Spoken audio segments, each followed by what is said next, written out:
Cube TV నేను హిమ. కేంద్ర ప్రభుత్వం ప్రవేశపెట్టిన 2025 బడ్జెట్ లో చాలా కీలక అంశాలు ఉన్నాయి. గతంలో కంటే ఈసారి మిడిల్ క్లాస్ కొనుగోలు శక్తిని పెంచేలా నిర్ణయాలు తీసుకుంది ఈ కేంద్రం.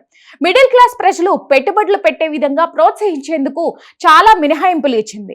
ఇందులో ముఖ్యంగా చెప్పుకోవాల్సింది 12.75 లక్షల దాకా ఇన్కమ్ ట్యాక్స్ కట్టాల్సిన అవసరం లేదు. ఇది మిడిల్ క్లాస్ వాళ్ళకు చాలా పెద్ద ఊరట అని చెప్పుకోవాలి. ఇలా చేయడం వల్ల వాళ్ళ దగ్గర సేవింగ్స్ పెరుగుతాయి. అప్పుడు పెట్టుబడి పెట్టేందుకు వాళ్ళు ఇంట్రెస్ట్ చూపించే అవకాశాలు కూడా ఎక్కువగా ఉంటాయి. దానివల్ల ప్రాపర్టీలు కొనేందుకు ఇంట్రెస్ట్ చూపిస్తారు. అంటే మిడిల్ క్లాస్ వాళ్ళు రియల్ ఎస్టేట్ లో పెట్టుబడులు ఎక్కువగా పెట్టే ఛాన్స్ ఉంటుందన్నమాట.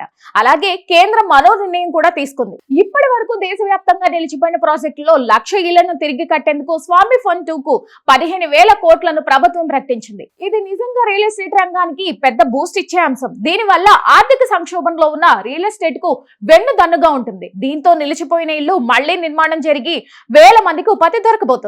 ఇది మాత్రమే కాదు, అద్దె ఆదాయం నుంచి టీడీఎస్ డిడక్షన్ వరకు 2.40 లక్షల నుంచి 6 లక్షల వరకు పెంచింది కేంద్ర ప్రభుత్వం. సీనియర్ సిటిజన్ల నుంచి మొదలుకుని మిడిల్ క్లాస్ వాళ్లకు, భూస్వాములకు కూడా చాలా బెనిఫిట్ జరుగుతుంది.